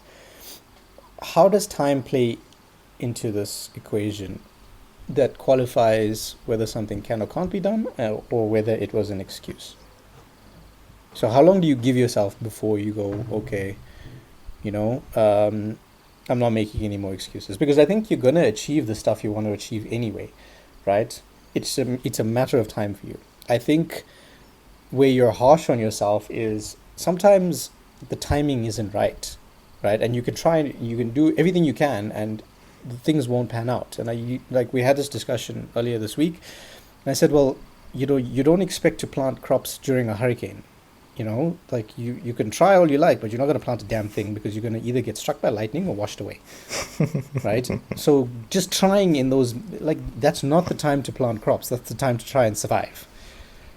So how does time play into this? Are you going to give yourself enough time before being hypercritical? Or are you going to just go, okay, I will achieve this. It's just a matter of time? I think it's the latter, because I'm allowing the flexibility of doing multiple pathways to achieve that goal now. And I'm going to be flexible with myself, and not in the past I would try one thing and give it a certain period of time before I said, okay, no, this is not going to work, let's try something else. But like you say now, there's no set time toward kind of achieving something. Maybe it wasn't I took the correct path, but unfortunately, like you said, there's a hurricane in its way at in that moment in time, and maybe I'll get back to it at another point and revisit it later on. So I'm not going to be so time constrictive this time around for the next year. I want to see how that works out. Yeah, I don't know, dude. I don't know. Yeah, but if you... like I said, I'm not gonna plan it out as well. Yeah. Like in the past, you plan, and then you plan, and you don't execute, and then things just go sideways and just never get off the ground. Yeah. Yeah. Interesting. Okay, so I mean that's. I think then, we have these goals and these plans for the next year, but what we're supposed to be clear on as well is the why. Like, what is your why going to be in the new year? Like, why are you going to be doing the things that you're going to be doing? Because I think very early on in one of the podcasts, like maybe even the first or the second, we always said that your why has to be extraordinarily strong for you to want to do something. If your why is a weak why, like weak whys are always, I'm doing it for the money. There's no emotional attachment to money, realistically. Well, to us at least. For some maybe people, to others not for us. To others, there's not, the money isn't a thing for us. But there has to be something strong. Like your why has to be really strong. Otherwise, it's just gonna dilly dally, and you're not gonna achieve anything. So, what's your why going into the new year? I'm having a kid. That's a pretty strong why. I mean, arguably the strongest why there is. Yeah, I can't think of anything stronger than that. Well, there's three, right? Three whys. Yeah. I'm having a kid, I have a wife, and my own life. Yeah. Yeah, that's very good. Those are pretty strong whys. Yeah. Yeah, there's something that I was listening to this Buddhist lecture, and a lot of people. So this is very similar to what you're saying, right, Guj? In terms of whys, But the question is asked about where do people's happiness lie? And he used the example of I'm happily married, and he used the example that I'm a happy parent and things like that. And he said, if you remove those things, then will you still be happy? If you remove the marriage, will you still be happy? If you remove the child, will you stop being happy? I can And be. what he was getting at, what he Okay. was getting Yeah. at was just that he doesn't want people to link. Well, the Buddhist teaching doesn't allow linking external to your internal. Sure. I And that's what he was I getting get at. that. And that's why I'm getting at why linking something to an external, your why to an external rather than you might be weird. No, To me at least. Or I to totally Joe. understand that, right? I 100% understand the reasoning, right? Because even if you read scripture and you look at end of life and you look at the purpose and you look at the, you know, the meaning of it all, it's you. It's Mm. you. It's your life. You live with yourself. This is your soul. This Yeah. is your body. All that stuff, right? And I think we've Mm. discussed this at length, that you are you, Mm. you are you, and all of that. And 100% agree. It's not only Buddhist teaching; it's all teaching. All of those teachings center Mm. around that same point. But, and it's not to say that I can't be happy, right? It's a thing of I would be happier. Does that make sense? I'll feel. Mhm. I'll. Okay, put it to you this way. I can maybe add something to it. I'll be happy by myself, but if those three things that are my why are met, I'll be happy and fulfilled. Okay. I get that now. Okay. Can I just jump in on the Buddhist thing? Yeah. Yeah. Like fundamentally, Buddhism and other spiritual practices, they all talk about a sense of detaching from the reality Yeah. to find your way back to source, right?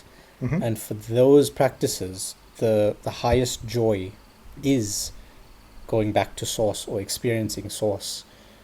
But and that's fine. That's great. I think that's powerful for a lot of people. But for me, I see it as I'm going to go back to source anyway. I'm on the planet for a reason, and my reason right now is to experience life as it is on this planet, not for me to necessarily go straight back to source. I'm going back there anyway.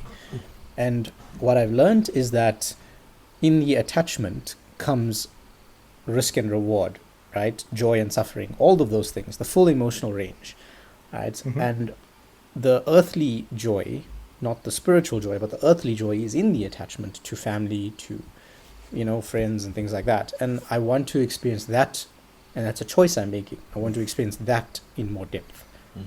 So therefore, meeting the love of my life or having the love of my life in my life and, planning our lives together, that's a huge attachment, right? I'm not going to go into that being detached. I'm going to that very attached. And I'm, attaching myself to future outcomes and all of these things, right? So, which means that there's Mhm. potentially a lot more pain on the horizon, but there's also a lot more joy in it as well. Like, you're familiar with this, right? Mm. So Yes. what I'm yes, saying is that I'm going to have a much more profound earthly experience through my attachment. And I'm doing that consciously knowing of the attachment. I'm not unconsciously going into the attachment. I'm choosing that attachment because that's what I want. And when all of that is all said and done, then I will go back to source. But for me, I understand the Buddhist philosophy, I understand the Hindu one, all of that. But those are designed to separate you from the material attachments and take you closer to source. I want, and I'm consciously choosing more of that attached experience because for me, that's what I want right now. Life is about experiences and intensity of experiences anyway, right? And That's the point of your incarnated cycles, to have experiences. So don't waste what you have. Well, there's different philosophies that talk about the purpose of the incarnations anyway, but that's a story for another day. That's true. But I'm We should choosing get to follow the to- one where I get to experience lots of stuff through my incarnation. So I want to Sure. now have my experiences. No, I totally get you. So then your why is My why is like largely what I just mentioned. Actually, and the thing is, like, you know what the most important one, right? It's love. Yes, 100%. That's the thing that's been missing for the longest time, and I want that. Sure. It's oddly enough the thing I have least control over. So yeah, swings Well, and you do. roundabouts. You do. You don't. Why do you say you don't have control of it? I never mean, said you do. don't. I said the least control. If I look at the other The three, least control. I have Okay, I cool. have quite a Well, high it's- degree. I have arguably complete control over some of them. Right. Like health and travel, I have complete control over. Apart from the need to take leave, the working on products at work, I have a very high degree of control over that. Whereas the love life, hey, there's another person you must deal with.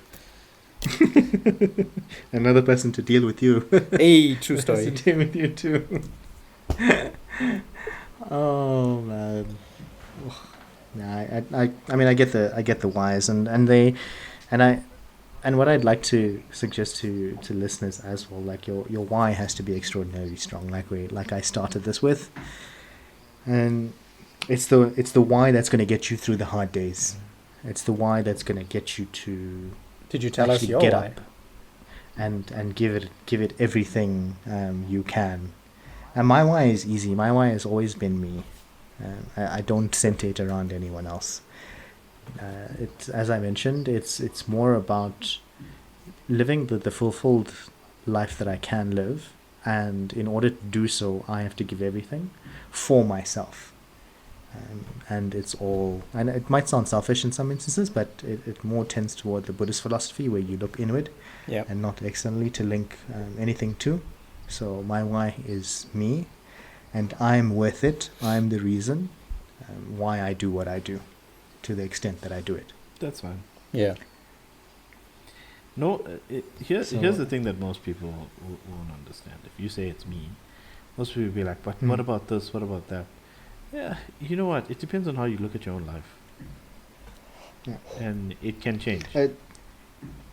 Like the way I see it as well, if I am not, or the way I always explain it to people as well, is like if I am not completely whole in instances, then there's no way I can actually provide and help others as well. Sure. Yeah. Like I have to be fully switched on as a person. Otherwise, there's no way I can provide for other people, and so that's the way I look at it. Yeah. In order to give to others, I need to have given fully to myself first, and then spread the joy and spread the love. Fill up the cup. That's fine. Okay, so we have the last two questions, guys. We're almost there. Home stretch. Yeah. Why am I worried this about one- these last two questions? We left until the end. It's concerning. Don't fear. What is the one thing I can do to step out of my comfort zone? Oh boy.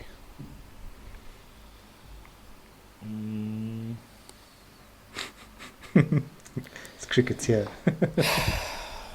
For me, I need to make a more active role in seeking out the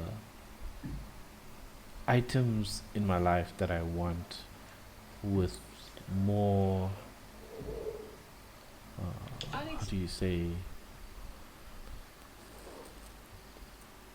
not the word lethal, but like without Relentless? prejudice. Oh. You know, this is what I want. Yeah. I need to push myself to just stop dilly-dallying and go to it. Ruthless, maybe? Yeah, ruthless. It's just like tenacity, you know. Yeah. And you stop making excuses. I don't make excuses at the end. I make excuses before I do something. You pre-qualify. Yeah, I pre-qualify, and that's my problem. I have a similar affliction, so mine is much the same. Is being a bit more ruthless about prioritizing myself and that self-love I talked about earlier in order to not accept less. So that's definitely something I got to do. And I think something that's a bit more direct is that out of my comfort zone, I need to probably just, well, not need to, I could socialize a bit more. or make more of an effort to socialize, because my comfort zone is I don't want to go outside, or if I'm going outside, it's for very, very select people. So yeah. But you have gone outside, Dean, this year. The last few months of the year, we've been because socializing. largely is the one person on this call has yanked me out the house, which is I'm very grateful for. Very, very grateful for. Otherwise, I would have just been houseplant for most of the year. I think, comfort zone for me is staying within the confines of what I can control. And I need to get rid of the being able to. I need to get rid of the control aspect and release control, actually. So for me, the one thing I suppose that I'm going to step out of in terms of that is just release control. It's going to be very difficult for me because I've built my life out of boundaries and rules, and in order for me to achieve X, Y, and Z, I need to follow steps 1, 2, and 3. And now, completely abolishing that to allow myself or just the freedoms to experience new things or new ways of doing things. That's going to be very scary, but it's what has been comforting for me in the past, knowing that I have these things set up and the safety nets. If this fails, then try this. If that doesn't work, then try this. I've had those safety nets set up. Now, with none of those safety nets set up, let's see how that goes. So, stepping out of those boundaries for me, that's what I'll be doing. Can I offer you some advice on that?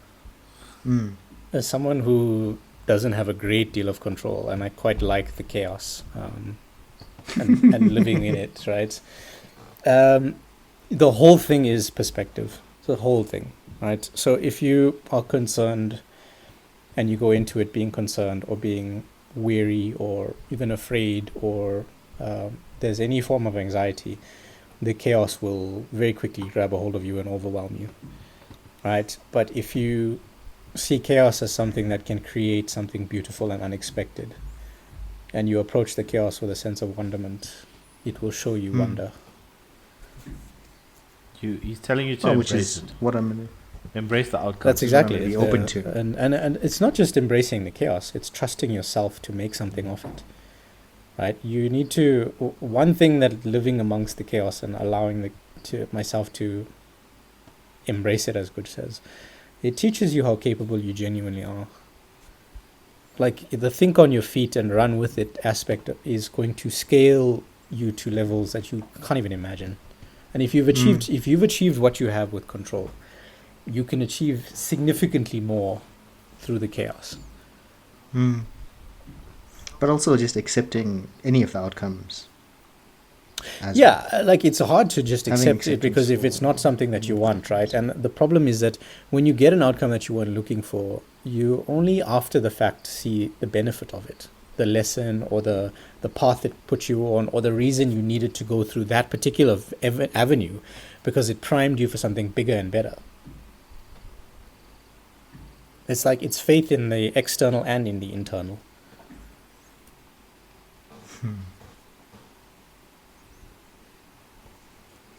Well, I'll definitely look at that as well. Look at that aspect. If you want more, I'll need to. I mean, we'll talk more about this on Sunday as well. But to explore that area, something that I'm not perhaps used to. Yeah, I mean, for anyone who wants more in life, control can get you only so far. The most comes from chaos, because it's bigger than you, and it's genuinely when you let the universe decide what you deserve. Because when you add control into it, there's margins in everything, and there's margins in the outcome as well. Whereas if you allow yourself to go with it, there's no limit anymore. Can I add something to that? Go for it. Mm-hmm. So, exactly what Dean is saying, but the goal that you have, right? Throw it into chaos, accept what the universe gives you, work in that direction. No one's saying just throw it into chaos and go sit on your couch and wait for shit to happen, right? Throw it into chaos, work towards the goal, right? And the universe will either give you exactly what you asked for, or it will give you exactly what you need. Right? Amen. And then you have to learn, and this is the challenging part. You have to learn to swallow whatever's thrown at you, because it might not be what you wanted, and it might be what you needed.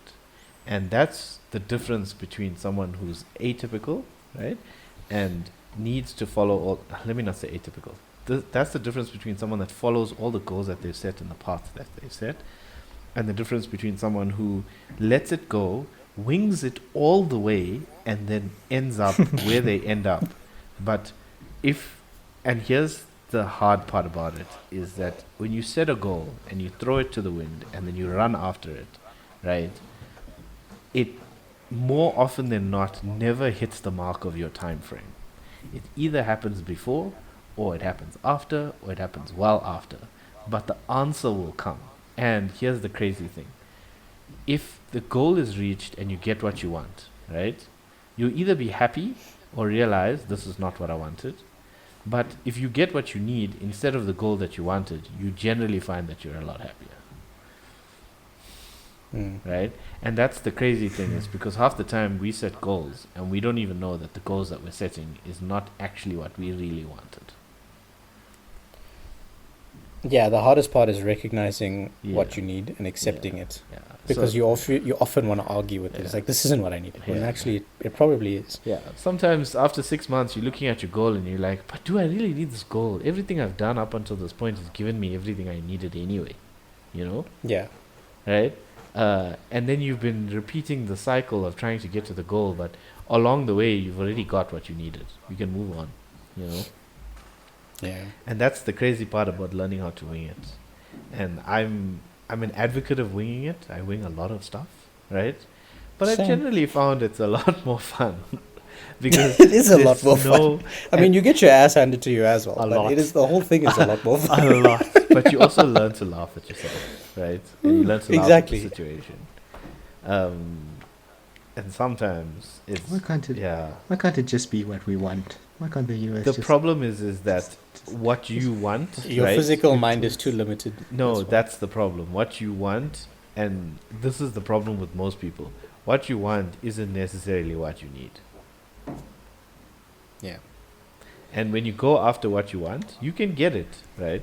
But when you get it, I hope it's what you needed, because you don't want to spend 20 years going after what you want. And then, so many people, they work so hard for their careers and whatever. And at the end, they'd be like, I just wanted to spend more time with the kids. You know? Yeah. What So I'm they gonna, want, so I'm yeah. gonna ask a That's a question. shitty example, that, but, it's just... no, it's- but I think it's you just reminded me of something actually. What I was asked. So I was asked a long time ago, and this is before. This is why I designed my life the way it was. Yeah. The way it is right now. Mm. I was asked, so why are you working? And they kept asking me why. Right? It was going down that whole 5 why sort of Yeah, scenario, yeah. and I was like, okay, to make a living and to support my family and so on and so forth, and then to build a career. And why do you want to build a career? Those sorts of questions stump you. Yeah. Yeah. And most recently I asked myself this question now because there's a certain pathway I can take that gets me somewhere. But I asked myself the question again, why? Like, what? When I achieve that, why? Like when you achieve something that you're wanting to achieve, what's next? Mm. We always have the thing that says, okay, we get to one mountain and then we'll get to the next Mhm. mountain. But what is the purpose of getting to that next mountain? Exactly. And then when you get to that mountain, what's the next purpose of getting to that mountain? Like do we really ask ourselves the question, why do I want to get that promotion? And then when you get that promotion, then you want another promotion. And that when you get that promotion, you want another promotion. Like, why? What's the purpose of actually getting those next things? And I don't think people ask themselves those questions and have those honest, sessions with themselves to ask themselves why. Why are they doing the things that they're doing? Like, does it really make sense to them? No, most people are working off learned behaviors and secondhand desires.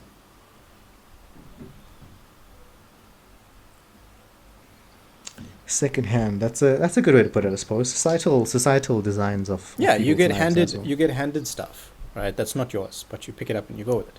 Sometimes it comes from your parents, and they are because they want the life for you that they never had, and sometimes it's very direct, and sometimes you pick it up intuitively that I really want to do this because my parents never had it, and if I get it, it'll make them happy, or if I get it, I can give it to them. There's so many things you pick up, and it's not yours, Mm. but you carry it because there's some attachment there from someone else that it's meaningful to them, or like people that you admire. They did Mm, XYZ along their journey. Now I want to be like them, so I'm going to do XYZ as well. Not understanding that your journey is vastly different. yeah, that's very true, I suppose. And I suppose leading on to then the final question Dun dun of this. dun. This better be easy one. How can you give? No, it isn't. How can? No, sorry. Bold, How bold can of you you to give? assume that. Come on. How can you give more value to others in 2025? Do I want to give more value to others? No, we talked about. I mean, we've talked about ourselves here a lot Mm. Yeah. in this as well. But there's a portion where giving giving back to others, and that's more what I'm talking about. I'm not talking about, you know, giving more of your time and your energy. I think just giving back in general to others.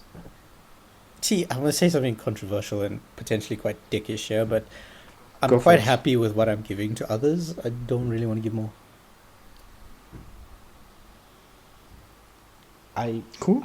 I definitely haven't given as much as I could have.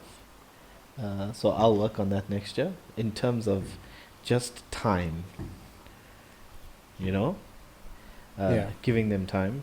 But I also agree with Dean. I think we give of ourselves when we do have the time and where we are in that space, we give of ourselves completely. Yeah, and I mean, like, if I look at the people that I give time to or the efforts I make outside of myself in like society or community, it's not like I'm doing a shitload of stuff, but I'm okay with what I'm doing right now. And next year isn't the year to increase that, right? The year to increase that will come. That's going to come in a few years. Next year is not about giving to others. Next year is about making sure that I stop neglecting myself.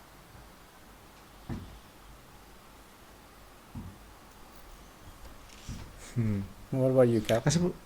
Yeah, I think, you know, how can I give more value to others? For a large part, I think I mentioned I've already started doing some of that actually as well. In 2024, I found my voice, the voice, as you'll know, Mm-hmm. Yeah, yeah, yeah. the voice, that has been quite helpful to a lot of people, and that has started, you know, this little snowball that's eventually getting momentum, and getting into a larger one of those snowballs. But that's more of what I'm going to be doing in 2025, and using that voice to really open people's minds. And we have this podcast to do so, but we're going to be looking to, one of the things I was meant to tell you on Sunday, but I'll tell you now, is Oh we'll be boy. looking to expand. Yeah, we'll be looking to, because anyway, we'll talk about it on Sunday, but it's to expand what we've been saying to people, and really expand the reach, because a lot of people have found what we've been saying really valuable, and we just need to be able to reach more people. And so the value that we want to deliver, or I want to deliver, um, is our voices collectively to other Yeah. people. So that's the value that I look to increase. Okay. I think that as an extra added providing for me, providing help to others or more to others, Mm. expanding on what we've done so far would definitely go a long way. Yeah. Hmm. And yeah, that's it, guys. That's all the questions I had. Very nice. This was a good one. I yeah, I hope you'll found. I mean, just the questions in general that you can ask yourselves on the side a bit more in detail as well, and ruminate over it to really, Yeah. to expand on them, or even change your answers as well privately as well. There's no problem with that too, because we change things over time. But I just really wanted us to just answer honestly and earnestly, Mm. what we plan for the next year, and to see how things go. You know, And I mean, inherently, this last podcast yeah. of the year always is along the same lines of what we've been thinking for ourselves. Like, if you look at Dean's answers, my answers, your answers, we sort of have answers to these questions because we've already been thinking about these questions um, for ourselves at this point of the year. You know, Yeah. which is quite weird because not everybody does that. I suppose most of the time people get into Christmas and they're like break time. You know. Mm.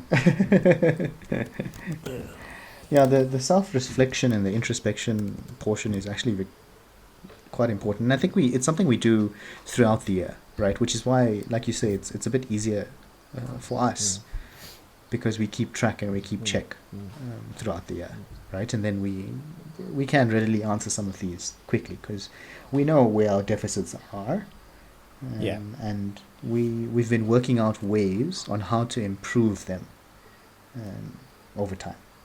Yeah. Okay, any final comments? No, I got work to do. This year was a hell of a year. Yeah. Yeah, it's. I think 2025 is going to be amazing, regardless of whatever the outcome is. I hope so. Jeez. This 25. year slapped me a bit. Yeah, 2025 is gonna be your year, guys. Touch wood. I believe. I don't want another year Oh, like well. this one. Let's just put it that way. This one, I mean, I'm grateful for the lessons learned, but thank you. You can go now.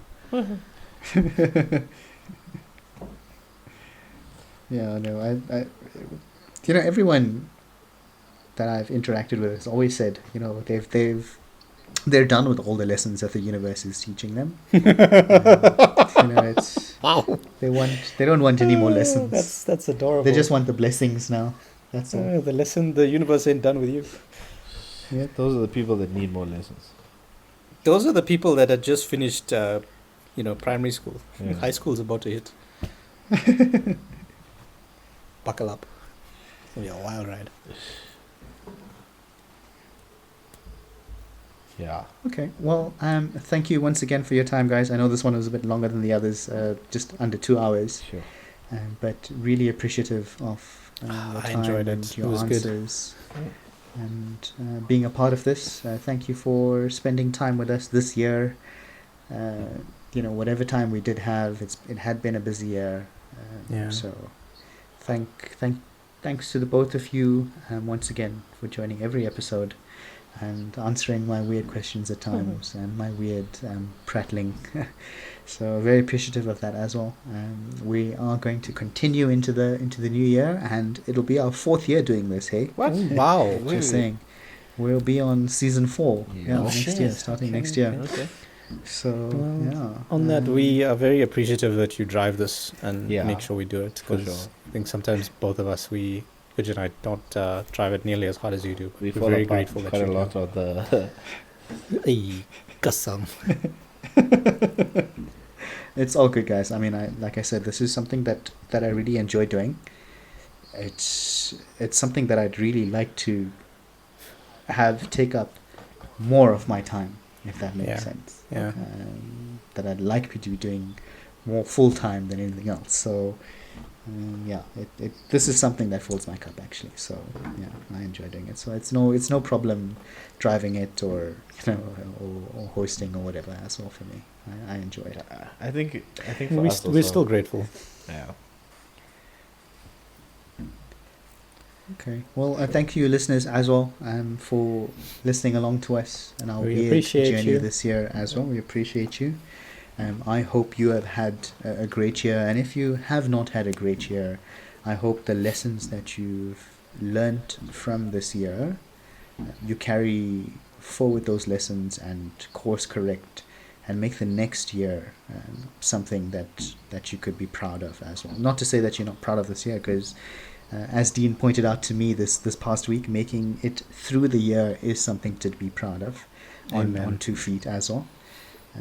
So Yeah. yeah, we do hope, if your year wasn't great, we hope the next year will be great for you as well. But join us along that journey. We're here to guide and assist where we can. So keep listening, and hope you have a great remaining festive period, and happy New Year to all of you. Yep. This is the Three Wise Potatoes signing off for 2024. See you in 2025. Bye-bye. All the best. Lots of love. Cheers. Bye. Bye.